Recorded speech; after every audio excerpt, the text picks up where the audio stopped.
할렐루야. 오늘은 3월 17일 금요일입니다. 우리 또 하나님 앞에 새벽 예배 같이 드리도록 하겠습니다. 본문 말씀은 사무엘상 24장 1절에서 15절입니다. 사무엘상 24장 1절에서 15절입니다.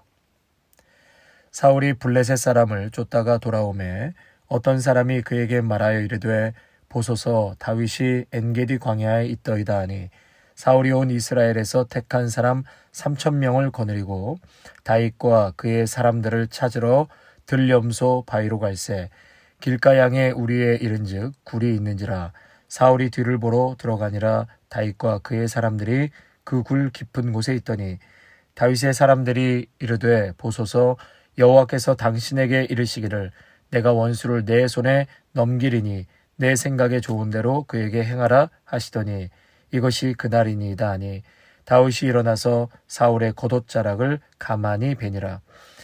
그리한 후에 사울의 옷자락 뱀으로 말미암아 다윗의 마음이 찔려 자기 사람들에게 이르되 내가 손을 들어 여호와의 기름 부음을 받은 내 주를 치는 것은 여호와께서 금하시는 것이니 그는 여호와의 기름 부음을 받은 자가 됨이니라 하고 다윗이 이 말로 자기 사람들을 금하여 사울을 해하지 못하게 하니라.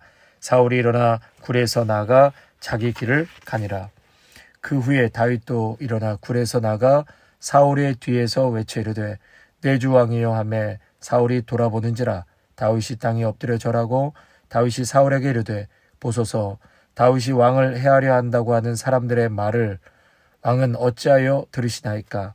오늘 여호와께서 굴에서 왕을 내 손에 넘기신 것을 왕이 아셨을 것이니이다. 어떤 사람이 나를 권하여 왕을 죽이라 하였으나 내가 왕을 아껴 말하기를 나는 내 손을 들어 내 주를 해하지 아니하리니 이는 그는 여호와의 기름 부음을 받은 자이기 때문이라 하였나이다. 내 아버지여 보소서 내 손에 있는 왕의 옷자락을 보소서 내가 왕을 죽이지 아니하고 겉옷자락만 베었은즉 내 손에 악이나 죄가가 없는 줄을 오늘 아실지니이다. 왕은 내 생명을 찾아 해하려 하시나 나는 왕에게 범죄한 일이 없나이다.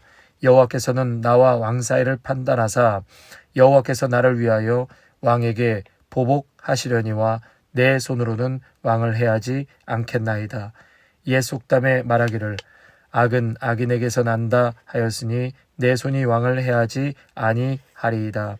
이스라엘 왕이 누구를 따라 나왔으며 누구의 뒤를 쫓나이까. 죽은 개나 벼룩을 쫓음이니이다. 그런즉 여호와께서 재판장이 되어 나와 왕 사이에 심판하사 나의 사정을 살펴 억울함을 풀어주시고 나를 왕의 손에서 건지시기를 원하나이다 하니라. 아멘. 오늘 본문 24장과 26장은 매우 흡사한 병행을 이루는 본문이라고 할 수 있겠습니다. 다윗을 최종적으로 왕으로 옹립하고 사울을 폐위시키기까지의 결정적인 순간을 극적으로 묘사하고 있는 본문이라고 할 수 있겠습니다. 이제 블레셋과의 싸움을 하고 돌아온 사울은 다윗을 잡기 위해서 병력 3,000명 동원령을 내리게 되죠. 다윗을 찾으러 다니다가 3절에 보니까 사울이 뒤를 보러 들어가니라 라고 했는데 이 말은 용변을 보러 굴에 들어갔다라는 것입니다. 그런데 이미 그 동굴 안에 저 깊은 안쪽에는 다윗과 그의 일행들이 숨어 있었습니다. 다윗과 사울이 마침내 한 공간 안에 있게 된 것이죠. 다윗이 사울을 죽일 수 있는 유일한 기회가 온 것입니다. 우연히 동일한 시간에 동일한 동굴에서 다윗은 사울을 죽일 수 있었고 그래서 안전하게 왕위를 찬탈할 뿐만 아니라 자신의 미래와 생명도 이제는 지킬 수 있는 그러한 기회가 온 것이었습니다. 이때 4절에 보면 다윗의 부하들이 말하지요. 오늘이야말로 하나님께서 원수를 당신의 손에 넘겨주신 날입니다. 우리가 사울 때문에 위험을 수없이 감수해야 했고 또 자신들의 원수이며 다윗의 원수를 제거하지 않을 하등의 이유가 없지 않습니까? 그러니 이 기회를 놓치지 말고 사울을 처단하십시오. 그러자 다윗이 살그머니 기어가 사울의 겉옷 한 자락을 잘라내죠. 이 다윗은 피말리는 도망자의 신세로 살다가 마침내 원수를 죽일 수 있는 절호의 기회를 얻게 되었는데도 겉옷 한 자락만 베었습니다. 왜 그랬을까요? 5절에 보면 이 겉옷 자락을 잘라낸 것조차도 마음에 찔려 했다라고 했습니다. 어떻게 보면 참 이해하기 어려운 부분이라고 할 수 있겠습니다. 이렇게 다윗이 사울의 겉옷 자락을 베었다. 이 베음에 몇 가지 의미가 있는데요. 그 첫째는 사울을 자신의 임의대로 처분하지 않겠다라는 다윗의 믿음이 있었기 때문이었습니다. 지금은 악인이지만 어찌됐든 처음에는 여호와 하나님께서 기름 부어 세운 사람이기 때문에 그렇다고 해서 내가 지금 그를 내 임의대로 처단할 수 없다라는 것이죠. 두 번째로 겉옷자락을 베다라고 할 때 이 베다에는 이중적인 의미를 가지고 있습니다. 하나는 생식기를 자르다라는 의미에서 음조상의 표현이라고 합니다. 그러니까 사울의 어떤 무능함을, 남자로서의 끝났음을, 미래를 잃어버렸음을 암시하는 것이죠. 이미 하나님의 손에 떠난 자 다윗은 사울의 끝을 알고 있었습니다. 또 하나의 의미는 이 사무엘상 20장 15절을 보시면 다윗과 요나단의 대화 속에서 언약을 맺지요. 이때 요나단이 다윗에게 너는 내 인자함을 나와 우리 가족에게 끊어버리지 말라라고 했을 때 요나단은 다윗에게 두 번씩이나 오늘 그 베다의 히브리 단어가 카라트인데요. 이 요나단도 동일하게 이 카라트라는 단어를 사용했습니다.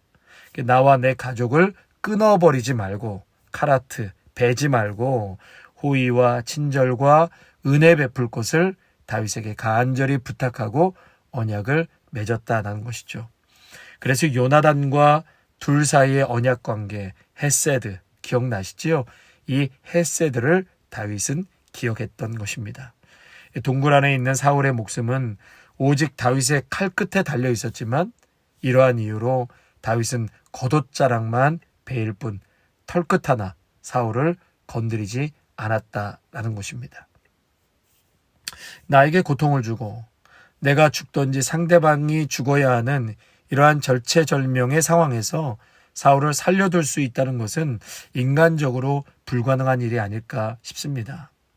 그런데 다윗은 가만히 베었다. 그것도 가만히 겉옷자락을 베었다.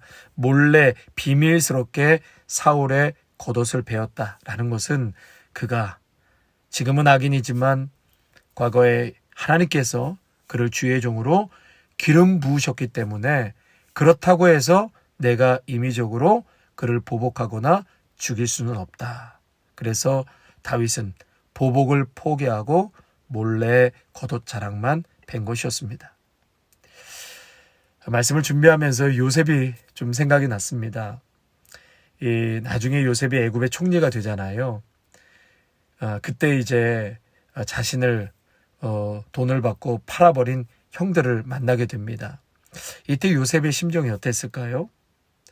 가족이었던 형들이 돈을 받고 자신을 팔아버렸습니다. 요즘 말로 하면 인신매매를 당한 거죠. 또 그 땅에서 성폭행 미수범으로 감옥에 억울하게 옥살이를 하게 되고요. 또 가족에게 버림받은 요셉, 아마도 평생을 복수의 칼을 갈았을지도 모릅니다. 드디어 형들과 동생이 눈앞에 나타났을 때 요셉의 반응은 어땠을까요? 부들부들 떨었습니까? 방성대곡하며 울었다고 했습니다. 어찌나 요셉이 많이 울었던지 창세기 39장 이후에 요셉이 울었다는 말씀이 계속 나오고 있습니다. 이 말은 형들과 동생의 얼굴을 보고 그 자리에서 마음이 무너져서 다 용서했다라는 것이 아닙니다. 이미 요셉은 복수할 마음이 없었습니다. 왜요? 팔려왔고 억울하게 누명을 쓰고 감옥에 있었어도 복수를 뛰어넘을 만큼 강력한 힘이 그의 영혼을 다스렸기 때문이었습니다. 그 힘은 복수를 덮을 만한 하나님의 임재와 강력한 사랑이 컸기 때문이었습니다. 그래서 요셉의 그 수식어는 여호와께서 요셉과 함께 하심이라. 여호와께서 요셉과 함께 하심이라. 여호와께서 그를 범사에 형통하게 하셨더라.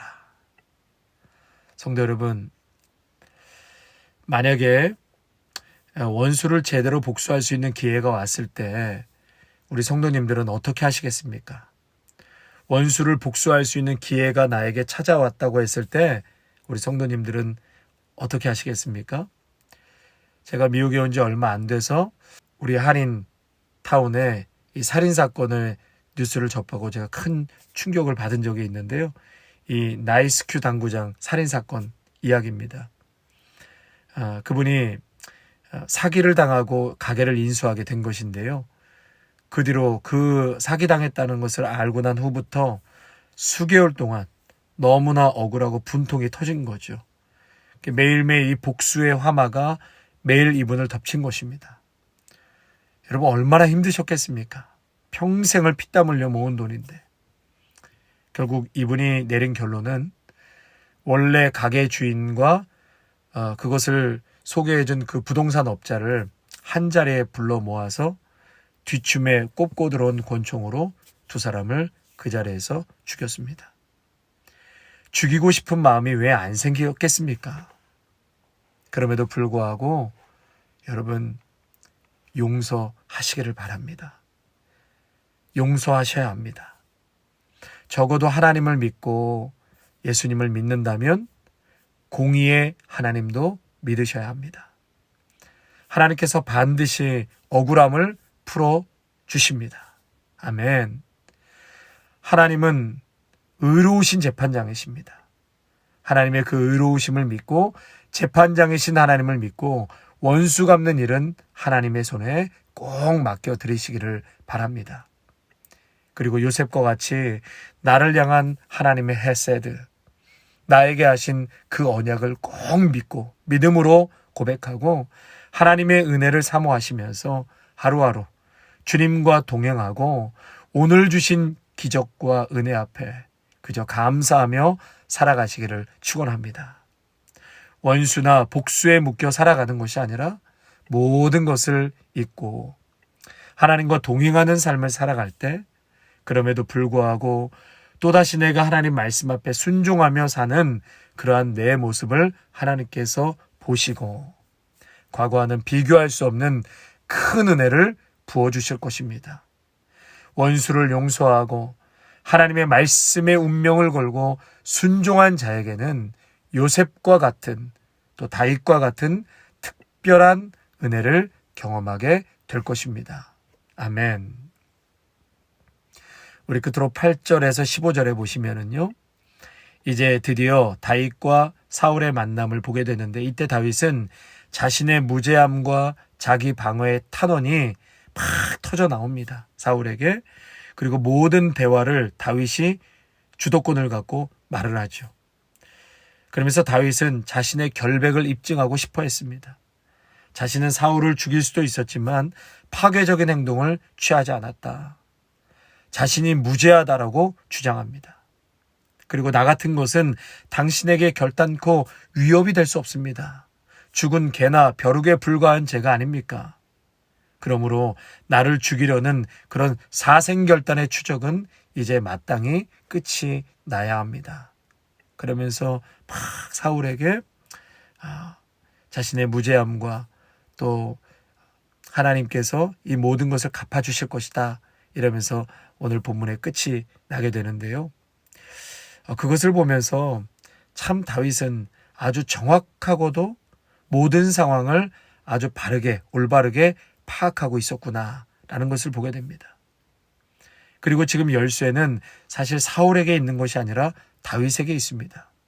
모든 여론도 다윗 쪽으로 기울어지고 있었고 더 이상 사울은 왕의 직무를 감당할 수 없다는 것을 모두가 알고 있었습니다. 그럼에도 다윗은 사울 앞에서 땅에 엎드려 절하고 내 주 왕이요, 내 주 왕이요, 왜 나에게 보복을 하시려고 합니까? 내 손이 왕을 해치지 않을 것입니다. 저는 죽은 개나 벼룩에 불과한 존재가 아닙니까? 여러분, 이 8절에서 15절의 말씀을 오늘 본문의 말씀을 처음부터 쭉 보시면은요, 이 다윗의 탄원 속에서 흐르는 큰 물줄기를 발견하게 되는데, 그것이 무엇인가? 바로 여호와 하나님을 계속해서 의식하고 있다라는 사실입니다. 6절부터 보시면 여호와의 기름 부음을 받은 내 주를 치는 것은 여호와께서 금하시는 것이니 그는 여호와의 기름 부음을 받은 자다. 또 10절을 보시면 여호와께서 굴에서 왕을 내 손에 넘기신 것은, 또 내가 사울을 해치지 않는 것은 여호와의 기름 부음을 받은 자이기 때문이다. 또 12절에도 여호와께서는 나와 왕 사이를 판단하사 여호와께서 나를 위하여 왕에게 보복하시려니와. 또 15절에 그런즉 여호와께서 재판장이 되어 나를 건지시기를 원하나이다. 계속해서 다윗의 흐름에는 여호와께서 성도 여러분, 우리 예수님께서도 십자가에서 죽으시기까지 모든 것을 다 보셨고 다 알고 계셨습니다. 그러나 예수님은 침묵하셨지요. 이들의 잘못을 다 알고 계셨지만 침묵하셨습니다. 이 침묵 때문에 신문했던 빌라도가 두려워했다라고 했는데, 예수님의 침묵이 오히려 빌라도를 심판하고 있었기 때문이었습니다. 예수님의 무죄하심을 빌라도가 여러 번 말했고, 이미 결정한 잘못된 결과에 죄를 맞추는 그러한 불법 재판이었고, 거기에 음모가 있었고, 또한 불의한 자들의 때림과 침뱉음과 조롱이 있었습니다. 이때 예수님께서 침묵을 깨고 던지신 한마디가 요한복음 19장 11절에 나오는데요. 예수께서 대답하시되 위에서 주지 아니하셨더라면 나를 해할 권한이 없었으리니 그러므로 나를 내게 넘겨준 자의 죄는 더 크다 하시니라. 예수님께서는 잠시 후면 십자가를 지시고 죽어야 하는 상황을 맞닥뜨리게 되실 텐데도 여전히 위의 것을 생각하셨다. 이러한 상황에서도 위를 쳐다보셨고 위의 뜻을 생각하셨고 하나님의 말씀, 하나님의 뜻을 생각하신 예수님을 보게 됩니다. 사랑하는 성도 여러분, 다윗이 이러한 모든 상황 속에서도 하나님을 끊임없이 생각하였고 하나님을 의식하며 살았습니다. 위를 쳐다보며 살았습니다.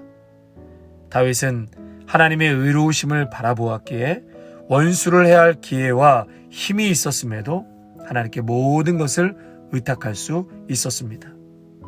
모든 것을 기도로 맞서고 또 억울한 상황에서도 승리하기 위해서는 위를 쳐다보시기를 바랍니다.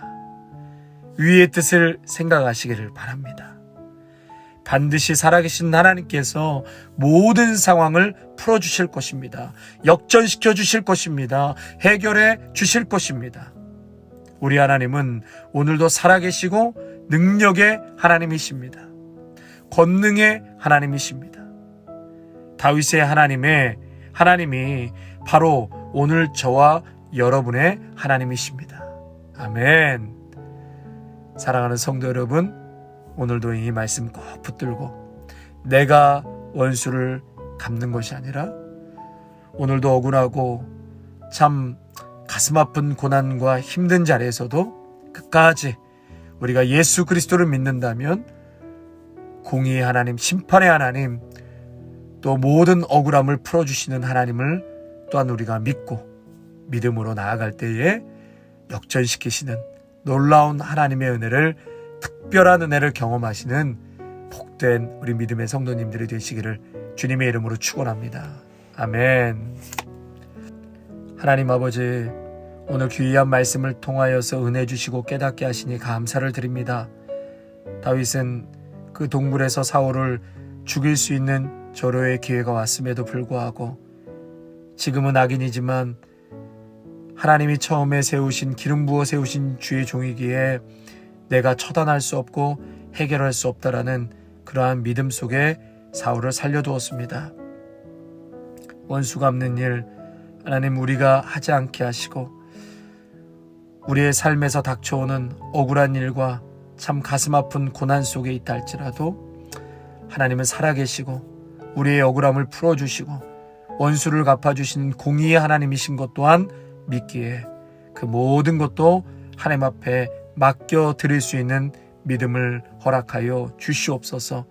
다윗도 요셉도 그럼에도 불구하고 하나님께 순종하고 모든 것을 하나님께 맡겼을 때에 정말 인생을 역전시키시고 용서하고 순종하고 맡긴 그들에게 특별한 은혜가 임했던 것처럼 오늘도 참으로 힘든 그러한 상황과 자리에 있다 한다면 오늘 이 말씀 듣고 우리에게 용서할 수 있는 능력과 마음을 허락하여 주셔서 특별한 하나님의 은혜, 역전시키시는 하나님의 은혜, 또한 원한을 풀어주시는 하나님의 은혜를 경험하게 하여 주시옵소서.